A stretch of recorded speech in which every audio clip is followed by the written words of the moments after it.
Bihar election का result आ गया दोस्तों, और जो हुआ वो इंडियन पॉलिटिक्स का सबसे ब्रूटल स्टार्टअप क्रैश था। प्रशांत किशोर, इंडिया के सबसे फेमस इलेक्शन स्ट्रेटेजिस्ट, जिस आदमी ने मोदी का 2014 का वेव डिजाइन किया, नीतीश को कमबैक दिलाया और पंजाब, आंध्रा, बंगाल जैसे इम्पॉसिबल विक्ट्रीज भी क्रिएट की, उसी आदमी का खुद का पॉलिटिकल स्टार्टअप जन स्वराज फर्स्ट मेजर लॉन्च में टूट गया। 3 साल की पदयात्रा, 5000 गांव, 1 करोड़ लोगों का डेटा और 150 से ज्यादा इंटरव्यूज, लेकिन फाइनल रिजल्ट 10 लाख वोट भी नहीं आए और साथ में मिली 0 सीट्स, कई जगह नोटा से भी नीचे। दोस्तों, ये सिर्फ एक डिफीट नहीं, ये $1 बिलियन बिजनेस फेलियर का ब्लूप्रिंट है। ये मार्केटिंग का मिसफायर है और प्रोडक्ट डिस्ट्रीब्यूशन का मिसमैच है। अगर आप फाउंडर हैं, मार्केटर हैं, क्रिएटर हैं या इंडिया को आप बिजनेस के लेंस से देखते हैं, तो पीके का ये डाउनफॉल आपको वो लेसन देगा जो स्टैनफोर्ड, IIM और शार्क टैंक में भी आपको नहीं मिलेगा। आज हम डिकोड करेंगे पीके की वो 5 स्टार्टअप स्टाइल स्ट्रेटजीज जो जन स्वराज को एक पॉलिटिकल यूनिकॉर्न बना सकती थी, और वो 3 फुलिश मिस्टेक्स जो पीके जैसे मास्टरमाइंड के डाउनफॉल का सबसे बड़ा रीजन बने। लेकिन सबसे बड़ा सवाल, इस पूरे पॉलिटिकल मूव से पीके क्या हासिल करना चाहते हैं? जवाब आपने सोचा भी नहीं होगा। ये कोई पॉलिटिकल वीडियो नहीं, एक प्योर मार्केटिंग, कंज्यूमर साइकोलॉजी और स्टार्टअप स्ट्रेटजी का मास्टर क्लास है। अगला 5 मिनट बहुत ध्यान से सुनिएगा, क्योंकि आज आप इंडियन पॉलिटिक्स को रियल बिजनेस के तरीके से देखेंगे। चलिए वीडियो शुरू करते हैं। हेलो दोस्तों, मेरा नाम है दीपक, आप देख रहे हैं डिजिटल ऑट। तो सबसे पहले एक अनकंफर्टेबल ट्रूथ समझते हैं। ये पॉलिटिकल पार्टीज आखिर है क्या? आप अपने इमोशंस हटा दीजिए, आइडियोलॉजीज हटा दीजिए और कोर पे जाके देखेंगे तो आपको दिखेगा बिजनेस और पॉलिटिकल पार्टीज में खास फर्क नहीं है। बिजनेस में एक प्रोडक्ट होता है, वहीं पॉलिटिक्स में प्रॉमिस, पॉलिसीज और एक नैरेटिव होता है। बिजनेस में कस्टमर होता है तो इधर वोटर होता है। बिजनेस में ब्रांड होता है तो इधर पार्टी का नाम, सिंबल और हिस्ट्री होती है। बिजनेस में कस्टमर एक्विजिशन कॉस्ट होता है तो यहाँ पे रैली, एड और फ्रीबीज होती हैं। मतलब सिंपल है, इलेक्शन मतलब कस्टमर एक्विजिशन कैंपेन। जो पार्टी जिसका प्रोडक्ट बेस्ट मार्केट में फिट होता है वो जीत जाती है। अब इस लेंस से आपको मार्केट में 3 तरह के प्लेयर दिखेंगे। सबसे पहला, ओल्ड फैमिली बिजनेस, जैसे कि कांग्रेस और बीजेपी। ये पुराने ब्रांड्स हैं, इनके पास नाम, सिंबल और फ्लैग सदियों पुराना है। साथ ही इनके पास हेरिटेज स्टोरी है, जैसे कि कांग्रेस के पास फ्रीडम स्ट्रगल की लेगेसी, वहीं बीजेपी के पास राम मंदिर और नेशनलिज्म की लेगेसी है। ये पार्टीज इतनी पुरानी हैं कि इनको जनरेशंस जानते हैं। साथ ही जैसे हिंदुस्तान यूनिलीवर हर गांव के किराना स्टोर तक अपनी रीच रखती है, वैसे ही पॉलिटिक्स में हर गांव में आपको बीजेपी या कांग्रेस का वर्कर जरूर मिल जाएगा। बीजेपी और कांग्रेस को आप पॉलिटिक्स के पुराने बिजनेसेस की तरह समझ सकते हैं, जैसे कि टाटा और अंबानी। अब दूसरा आते हैं रीजनल प्लेयर, जैसे कि जेडीयू, आरजेडी, डीएमके, टीडीपी और शिवसेना जैसी पार्टियां। इनके पास स्टेट लेवल स्पेशलिटी होती है। जैसे बिजनेस में अमूल गुजरात में सबसे पॉपुलर ब्रांड रहा है। ये पार्टी इंडिया लेवल एम्पायर नहीं बनाती, बल्कि स्टेट लेवल मोनोपोलीज बनाती हैं। जैसे कि ये गैप स्पॉट करती हैं। रीजनल पार्टीज तभी बनती हैं जब एक कास्ट इग्नोर हो रहा हो, या एक रीजन निगलेक्ट किया जा रहा हो, या एक आइडेंटिटी सप्रेस हो रही हो। ये कास्ट क्लस्टर रीजनल मोनोपोली बनाते हैं। ये एग्जैक्टली वैसे ही है जैसे एक रीजनल स्टार्टअप काम करता है, जैसे कि नंदिनी दूध का ब्रांड कर्नाटका में अमूल को बीट कर देता है। और तीसरा होता है न्यू एज पॉलिटिकल स्टार्टअप, जैसे कि आम आदमी पार्टी या फिर तेलुगु देशम पार्टी। जैसे आम आदमी पार्टी 2013 में दिल्ली में आई, एकदम स्टार्टअप जैसे, एक सिंगल सिटी में फोकस किया, क्लियरली प्रॉब्लम्स को समझा, जैसे कि करप्शन और बिजली पानी का इशू। एक शार्प ब्रांड बनाया, आम आदमी, मुफलर और टोपी के साथ, और एक ही लाइन का प्रोडक्ट, सीधी साफ गवर्नमेंट प्लस लोगों को बेसिक फैसिलिटी फ्री में देंगे। इसी तरह एनटीआर की तेलुगु देशम पार्टी 1980 में आई थी, जहां एक फिल्म स्टार से सीएम बने थे। एक एक्टर जो एंटी कांग्रेस वेव को कैप्चर करता है, आंध्रा का प्राइड आगे लेके आता है और तेलुगु आइडेंटिटी का एक प्रोडक्ट बनाता है। ये सब वेंचर बैक स्टार्टअप जैसे काम करते हैं। इनके पास हाई एनर्जी लॉन्च होता है, वायरल नैरेटिव होता है और लिमिटेड ज्योग्राफी में सॉलिड प्रोडक्ट मार्केट फिट बना देते हैं ये, और फिर धीरे धीरे एक्सपेंड करते हैं। अब भारत के पॉलिटिकल मार्केट में ये तीनों तरह के ब्रांड एस्टैब्लिश हो चुके हैं। ओल्ड लेगेसी ब्रांड भी, रीजनल ब्रांड भी और नए पॉलिटिकल स्टार्टअप्स भी। अब यहीं पे एंट्री होती है प्रशांत किशोर की। प्रशांत किशोर 2014 में मोदी के कैंपेन को लेके आए और प्रधानमंत्री बनने तक में मदद किया। 2015 में नीतीश और लालू को साथ लेके आ गए। उसके बाद पंजाब में अमरिंदर सिंह की सरकार बनवाई, दिल्ली में केजरीवाल और बंगाल में ममता बनर्जी तक को जिता दिया और कई सारे सीएम बनाए। इनको इलेक्शन स्ट्रेटेजिस्ट, डेटा किंग और मास्टरमाइंड का भी टैग दिया जाता है। लेकिन दोस्तों, पीके का बैकग्राउंड आप याद रखिए। पीके हमेशा बैक स्टेज को फाउंडर की तरह रहे हैं। ब्रांड किसी और का था, स्ट्रेटेजी पीके की थी। फिर 2022 में वो डिसाइड करते हैं अब मैं खुद का स्टार्टअप बनाऊंगा, जन स्वराज पार्टी। बिहार को बदलने का मिशन इन्होंने लेके आया और 5000 गांव तक पदयात्रा शुरू कर दिया, एकदम डीप मार्केट में पेनिट्रेट किया। पीके ने 3 साल में 5000 गांव कवर किए। लोगों ने कहा यह सिर्फ एक पदयात्रा है, लेकिन बिजनेस लेंस में यह है परफेक्ट डिस्ट्रीब्यूशन बिल्डअप। एग्जैक्टली जैसे कोई एफएमसीजी ब्रांड आती है, जैसे ब्रिटानिया, अमूल या कोको कोला। पहले रिटेल आउटलेट नेटवर्क बनाता है, फिर प्रोडक्ट को पुश करता है, और पीके ने भी यही किया। सबसे पहले लोगों के प्रॉब्लम समझे, लोकल इन्फ्लुएंसर से रेपो बनाया, विलेज लेवल की नीड की लिस्ट बनाई और फेस टू फेस अपनी क्रेडिबिलिटी पदयात्रा से बिल्ड किया। ये पदयात्रा नहीं, एक फील्ड सीआरएम कह सकते हैं ब्रांड बिल्ड करने के लिए। और फिर लॉन्च होता है पॉलिटिकल पार्टी। अब पीके की दूसरी स्ट्रैटेजी भी समझिए। बिहार का सबसे बड़ा पेन पॉइंट है माइग्रेशन। आज भी 50 लाख से ज्यादा बिहारी मजदूर गुजरात, महाराष्ट्र और दिल्ली जैसे स्टेट्स में काम करते हैं, और इसका डायरेक्ट इमोशनल दर्द 3 करोड़ से ज्यादा बिहारी फैमिलीज महसूस करती है। किसी का बेटा बाहर मजदूरी कर रहा है तो किसी का पति। सिर्फ साल में कुछ ही दिनों छठ की छुट्टियों में लोग घर आते हैं और घर वाले बस फोन का इंतजार पूरे दिन करते हैं। पीके ने इस माइग्रेशन को एक पॉलिटिकल प्रोडक्ट बना दिया। पीके ने कहा बिहार को जॉब डेस्टिनेशन बनाएंगे, हमें ट्रेन नहीं चाहिए, रोजगार चाहिए, हमको डेटा नहीं चाहिए, बिहार का बेटा चाहिए, बिहारियों का सम्मान बिहार में होना चाहिए। ऐसे कुछ लाइन उन्होंने उठाए। अब आम आदमी पार्टी का दिल्ली में प्रोडक्ट समझिए, वो था बिजली पानी। पीके के बिहार में प्रोडक्ट हो गया रिवर्स माइग्रेशन। पीके का प्रोडक्ट 1980 के एनटीआर मॉडल जैसा है। उन्होंने तेलुगु प्राइड क्रिएट करके आंध्रा में एक मास इमोशनल मूवमेंट बिल्ड किया था। पीके ने भी बिहार में वही फॉर्मूला बनाने की कोशिश किया। बिहार आइडेंटिटी, प्राइड, लोगों का दर्द और एक पॉलिटिकल प्रोडक्ट। और इसीलिए पीके ने नारा दिया, जय बिहार, जय जय बिहार।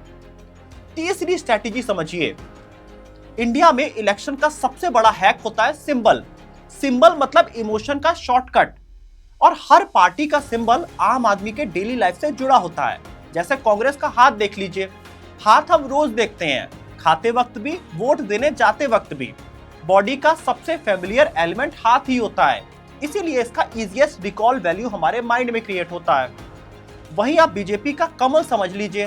वो भारत का नेशनल फ्लावर है, जिसको सब कोई जानता है, स्कूल से लेकर सरकारी दफ्तर तक। आम आदमी पार्टी का झाड़ू देख लीजिए, हर घर में आपको झाड़ू दिख जाएगा। लोगों की नजर में झाड़ू जरूर आता है। पॉलिटिकल कम्युनिकेशन में सिंबल वही लिया जाता है जो आम आदमी हर दिन देखता हो, ताकि सबकॉन्शियस माइंड में ये इम्प्रिंट किया जा सके। अब आते हैं पीके। इन्होंने स्कूल बैग को अपना सिंबल बनाया। पीके का पिक रैंडम नहीं था, ये एक साइकोलॉजिकल प्रेसिजन मार्केटिंग स्ट्रेटजी है। हर घर में स्कूल बैग होता है, हर रोज सड़कों पे बच्चे बैग लेके दिखाई देते हैं, जिससे आसानी से आम आदमी को इस पार्टी से जोड़ा जा सकता है। पीके ने इसी को अपनी ब्रांडिंग बनाया। वोट अपने लिए नहीं, अपने बच्चों के फ्यूचर के लिए दीजिए, जिससे हर माँ, हर पिता और हर यूथ आसानी से जुड़ सकता था। स्कूल बैग को फ्यूचर, होप और प्रोग्रेस से उन्होंने जोड़ दिया। स्कूल बैग एक सिंबल नहीं, बिहार के हर घर का एक इमोशनल ट्रिगर बन सकता था। अब इनकी अगली स्ट्रेटेजी समझ लीजिए। इन्होंने यूके स्टाइल हेल्थ कार्ड लाया। यह स्ट्रेटेजी सबसे अंडररेटेड और सबसे कम इस पे बात हुई है। पीके ने हेल्थ कार्ड ड्राइव लॉन्च किया, जिसमें 1 करोड़ से ज्यादा लोग इन्होंने जोड़े, वो भी पैसे लेके। इसमें लोगों की फैमिली डिटेल, मोबाइल नंबर और डेमोग्राफिक डेटा भी इन्होंने कलेक्ट किया, और इलेक्शन के टाइम पे पर्सनलाइज कॉल, एसएमएस और लोगों को रिमाइंडर्स और व्हाट्सएप मैसेजेस तक भेजे गए। ये एग्जैक्टली वैसे ही है जैसे जोमेटो और स्विगी का पर्सनलाइज्ड रिकमेंडेशन आपके नोटिफिकेशन में आता रहता है। पीके ने बिहार में इंडिया को मोस्ट एडवांस पॉलिटिकल सीआरएम में बदल दिया। अगर बिहार बिजनेस होता तो पीके इसके चीफ डेटा ऑफिसर जरूर होते। पीके की अगली स्ट्रेटेजी समझिए। इन्होंने एक एंग्री मैन आइडेंटिटी अपनी बिल्ड करने की कोशिश किया। पीके की ब्रांडिंग का मोस्ट इंपॉर्टेंट लेयर था उनका इंटरव्यू। पिछले 6 महीने में प्रशांत किशोर ने 150 से ज्यादा इंटरव्यूज दिए और टीवी डिबेट्स में उन्होंने एंकर से जम के लड़ाई किया। डेटा पॉइंट पे उन्होंने जम के फायर किया, सिस्टम को चैलेंज किया, बिहार की बैकवर्डनेस को ब्लंटली बोला और किसी एंकर ने अगर बिहार के कास्टिज्म पे बात भी कर दिया तो पीके उसको छोड़ते नहीं थे। दोस्तों ये सब रैंडम नहीं था, ये एक पर्सनल ब्रांड बिल्डिंग टेक्निक थी। पीके ने अपनी इमेज बनाई सिस्टम के खिलाफ लड़ने वाला स्ट्रगलर के तरह, एक ब्लंट, फियरलेस, एंग्री रिफॉर्मर के तरह। जो बात कोई नहीं बोलता है वो बात पीके बोलते हैं। जैसे कि नरेंद्र मोदी ने अपने आप को एक स्ट्रॉन्ग नेशनल लीडर की तरह पुश किया है। केजरीवाल जब 2011 में आए थे उन्होंने अपने आप को एक क्लीन मिडिल क्लास मैन की तरह प्रोजेक्ट किया था।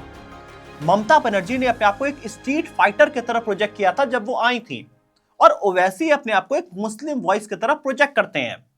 और पीके ने अपने आप को एंग्री बट सिस्टम को सच में सुधारने वाले लीडर की तरह प्रोजेक्ट किया। ये टोन सोशल मीडिया ऑडियंस पे काफी आसानी से रेजोनेट कर जाता है और कोई भी कंटेंट को आसानी से वायरल भी कर देता है। लेकिन बिहार का कास्ट ड्रिवन रूरल वोटर के लिए ये पर्सोना थोड़ा ओवर इंटेलेक्चुअल हो गया।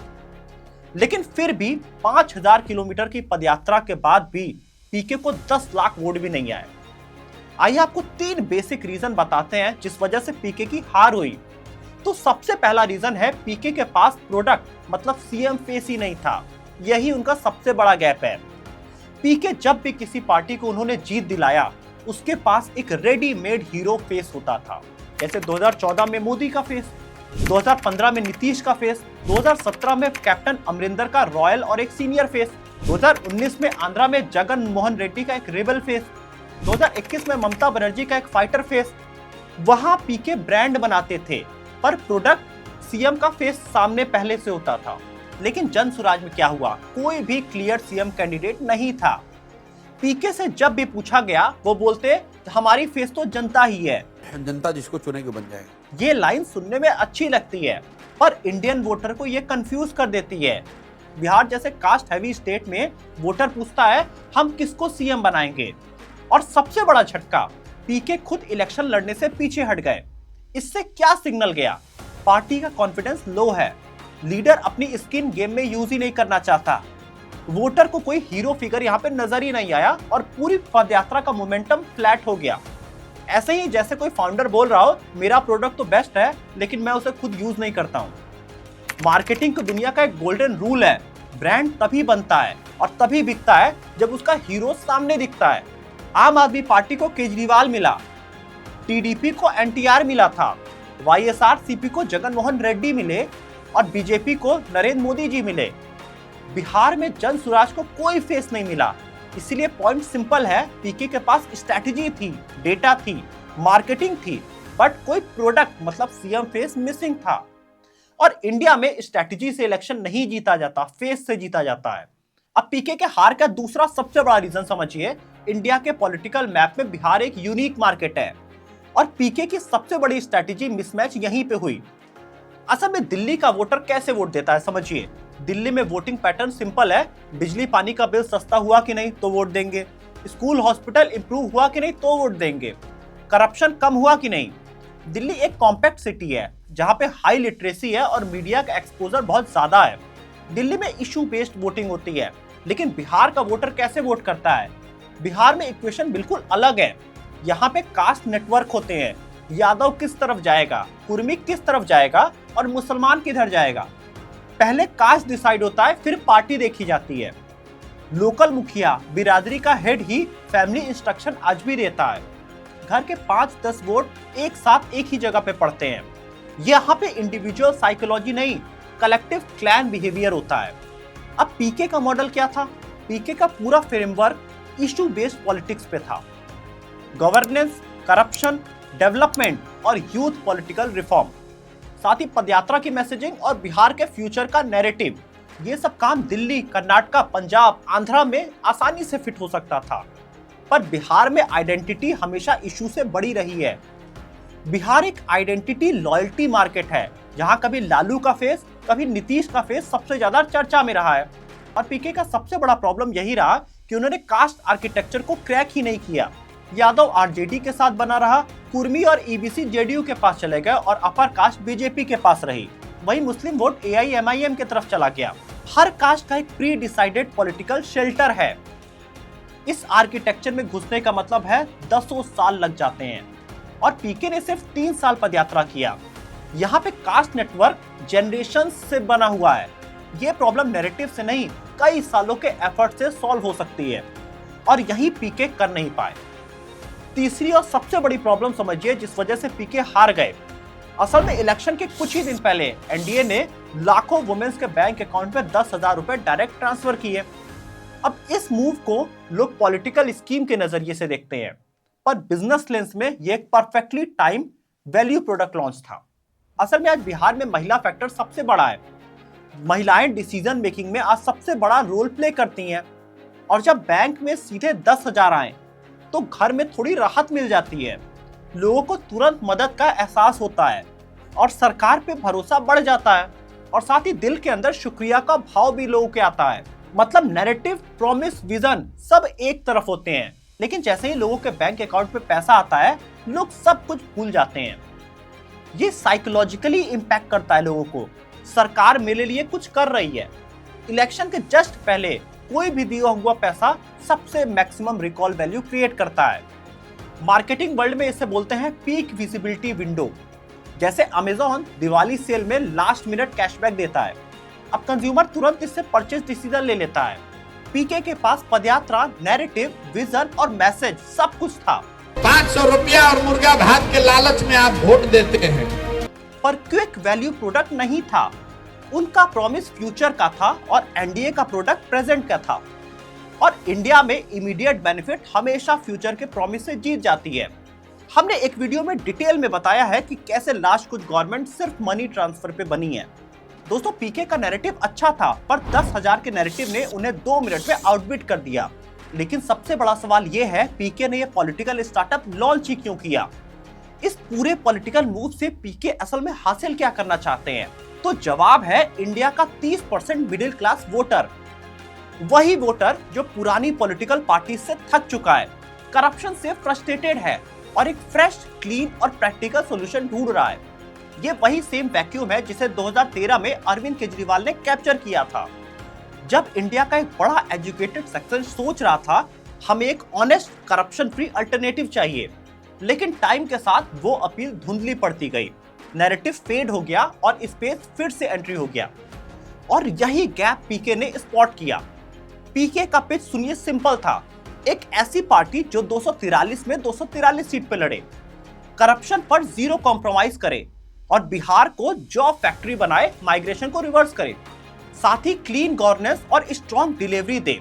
एक्चुअली पीके मिडिल क्लास को एक मैसेज देना चाहते थे, अगर आपको पुराने प्लेयर बोरिंग लगने लगे हैं तो मैं एक फ्रेश नया अल्टरनेटिव लेके आया हूं। ये इंडिया के पॉलिटिकल मार्केट का सबसे बड़ा गैप है आज, और पीके का अटेम्प्ट था इस डिमांड को फुल स्केल सप्लाई में कन्वर्ट कर देना। दोस्तों, ये हमारा अपना बिजनेस एनालिसिस है। हमने मार्केटिंग के नजरिए से इस पूरे बिजनेस को समझा और आपको समझाया भी। लेकिन आप क्या सोचते हो, पीके कहां स्लिप हुए? क्योंकि उनके पास वो सब स्ट्रेटजीज थी जो एक पॉलिटिकल पार्टीज को सक्सेसफुल बनाती है। आप कमेंट करके जरूर बताइए कहां पीके फेल हुए, और अगर एनालिसिस पसंद आई हो तो इस वीडियो को लाइक करिएगा और शेयर जरूर करिएगा अपने ग्रुप में। मिलेंगे अगली वीडियो में फिर से ऐसे ही किसी मार्केटिंग मैसेज के साथ।